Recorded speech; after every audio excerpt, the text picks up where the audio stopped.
YouTube, what's going on? It's Durantula here, and welcome to the second episode of my career mode. In this episode, I'm going to be trying to sign this striker, Yussuf Poulsen. He's a really good striker from Denmark. He's tall, fast, and strong, 4-star skills. Should be a really good addition to our team and really solve our attacking problems. Then for the second player that I'm going to try to get is Mustafa Amini. He's a center mid from Dortmund. He's only 21 years old, 63 overall, but I really liked him last year on career mode, and he should be a pretty cheap backup center mid for me to get and is a little bit of an upgrade.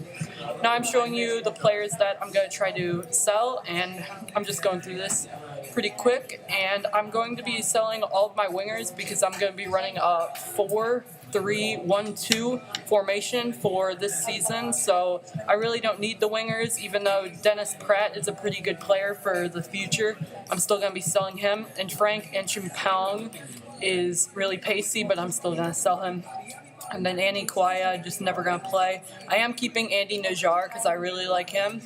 And now I'm also going to be selling a couple of my strikers because I aim to buy some more new strikers. And here comes Lewis Baker, another young player from Chelsea who I'm going to be trying to sign at CAM. He should be a good backup midfielder, and you never know, maybe he'll turn into something really good. But right now he's pretty bad. And then Ruben Loftus-Cheek, teammate of Baker right now. Hopefully they can be teammates on Anderlecht, and hopefully they'll do really well against Chelsea when we face them in the season, because that'll be kind of interesting because I bought them from them. Now, Adrien Rabiot, one of my favorite players in real life, he is a really good youngster, 19 years old, but still 74 overall. Then Nabil Bentaleb, he's a really good young player, and sometimes he sells for really cheap, so I could be able to get him. Then Højbjerg from Bayern is a really good young center mid for the future, and he should be pretty easy to loan out if I can't buy him permanently. Enis Unal, I really liked him in my last career mode that I didn't post on YouTube. And Embolo is also a really good striker for YouTube, so I should get him and Unal, and that'll be a good combo up front. Now the next, and here's some transfer after I inquired about the players, some surprises here. Nabil Bentaleb was negative $294,000, which I didn't understand. But yeah, they wanted me to offer them negative money, whatever that means. So I went over to that. They rejected the offer, was kind of confused about it, and I decided not to go for him. Then Højbjerg was just too expensive, so I just offered a loan for him for the full season. And he's going to be maybe a starter, maybe a backup center mid for this team, but definitely going to be placing games for us. And then Rabiot was $12 million, and I didn't really have the money to get him permanently, and I also want Yussuf Poulsen. So I offered a loan plus a $10 million future fee, and I think that could be a really good signing for us. Then Ruben Loftus-Cheek, he was $2 million, but I didn't really want to pay it right now. I want to see, because if he grows with me, I'll be able to spend that $2 million. But if he doesn't grow, then I'll just reject him. And I accidentally offered 0 for a future fee, so they'll just reject that. But then we go to Lewis Baker, who was $2.1 million. I want to say just like Loftus-Cheek, but I just offer a straight loan for him to see if Chelsea will accept that. Then Poulsen was a little bit expensive at $10.5 million. Tried to offer him $5 million and a striker that I'm trying to sell, but I don't think they'll be able to agree to that. Then Mustafa Amini, only $400K. I'm going to bring it down to $300K. Hopefully they accept that. And then the next player that I'm going after is Enis Unal, who's a really good young striker for me. I'm going to try to loan him in, and also I believe I give them $5 million for a future fee, and we'll see if they accept that. Then the next player that I'm going after is Embolo, who's a really good young striker. He's only 17 years old, so I set, I believe, a $10 million future fee, and we'll see what they say about that, but it's too high, so I had to bring it down to, I believe, $5 million, and there we go. I send the $5 million offer to them. Then Chelsea accept the loan offer. Rabiot, they're still deciding, and Bayern accept the loan offer for Højbjerg, and Spurs rejected it. So I just said, you know what? If you inquired about negative money, I gave you negative money, and you said no. So oh well. I still get 2 decent young center mids. None of them are going to be coming back unless I buy them next season. But Højbjerg and Baker, they should be solid for this year and just be young prospects for maybe buying in the future when I have more money.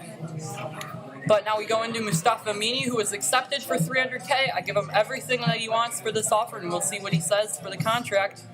Then I also have Embolo. They decided to reject the loan offer, so I thought maybe I should make a bigger offer. So I then go with $8 million for a future fee, and we'll see what Basil say about that one. And now Ruben Loftus-Cheek, I did $2 million for him. The board wouldn't let me, so I went down to $1 million, and we'll see what Chelsea say about that. And the next player that I'm going after is Yusuf Poulsen. They rejected the first offer, so I decided to make it a little bit better, make it $6 million, and the same player, but I don't think they're going to accept that either.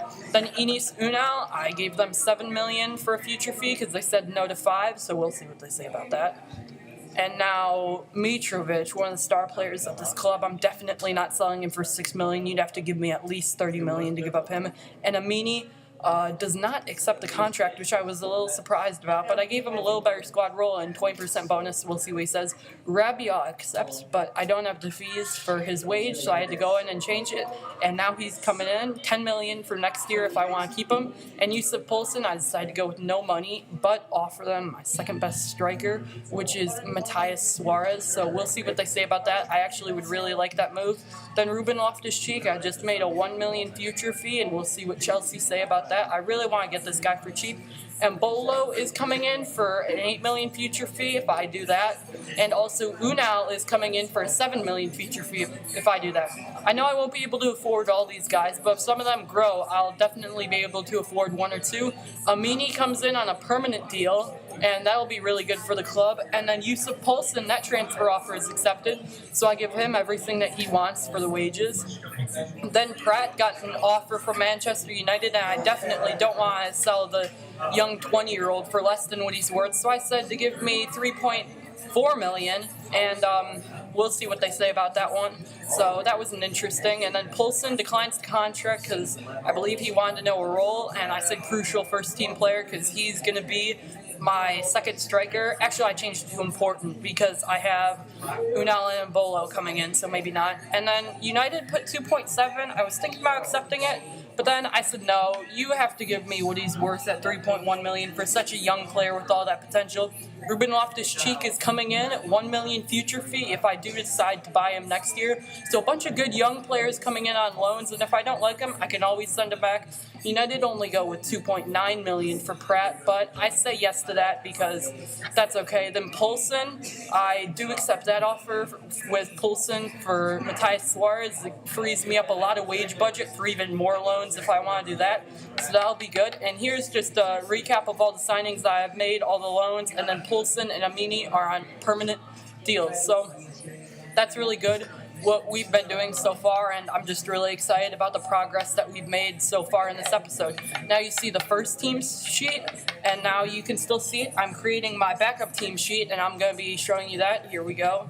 Creating the backup team sheet. I don't know why I kept this in, but I just did because I want you to see. Here's the first team right now, and you can see that, and there's the backup team. You can pause it whenever you want to see the full team. I definitely need a new backup right back and a backup center back, so that will be addressed. The right back will be in this episode, as you see Adam Henley, and the center back is going to be addressed next episode, and next episode we'll probably have the first ever game for the club, so that should be really good. And I'm just really excited to address the right back because the backup positions for like defenders like that, if our guy goes down, I have basically nobody to replace him, so I need a good backup. Preferably has some pace and preferably young, but you never know. I might have to pay too much. Wallace, they want $6 million for him. I was like, no way. I offered a future fee of $4 or $5 million, but I know they're probably not going to say yes to that. Pratt was sold. Henley for $4.2 million. Didn't really like that one either, so gave him, I believe, a $2 million future fee. Probably he'll say no to that. Then finally, the Greek right back actually had a decent inquiry of $1.3 million. I said that was fine because he's almost as good as the other two and cost a quarter of the price. So I give him $700K. They'll probably say no, but that should be a decent first offer. And then one of the strikers that I'm trying to sell, he gets an offer, and I say yes right away, even though it's under his value because I just want him gone off the team. And then They say no to the Wallace, and I try one more time, but I don't think that's going to go in. My main player is the Greek one, who they reject for 700k, but I then go in for, I believe, 900k, and we'll see what they say about that new offer. And the next person is Osval Alvarez. I am deciding to sell to Sheffield Wednesday for only 325,000. Even though he's worth 400,000, and I'll advance to the Lazio game right here, and we will see what the Greek team said about the right back, and we stop simming right there. Alvarez is sold, and PAC actually accept that, so we offer him a contract, and that will be how this episode of the Anderlecht Career Mode wraps up, as we're really just excited. And also, Henley was actually accepted, which I'm really excited about, so he's in the club, and I'm also still going for the Greek guy. But that will wrap up this episode of the Anderlecht Career Mode. A really exciting episode, really building for our future. Next episode will include a game versus Lazio.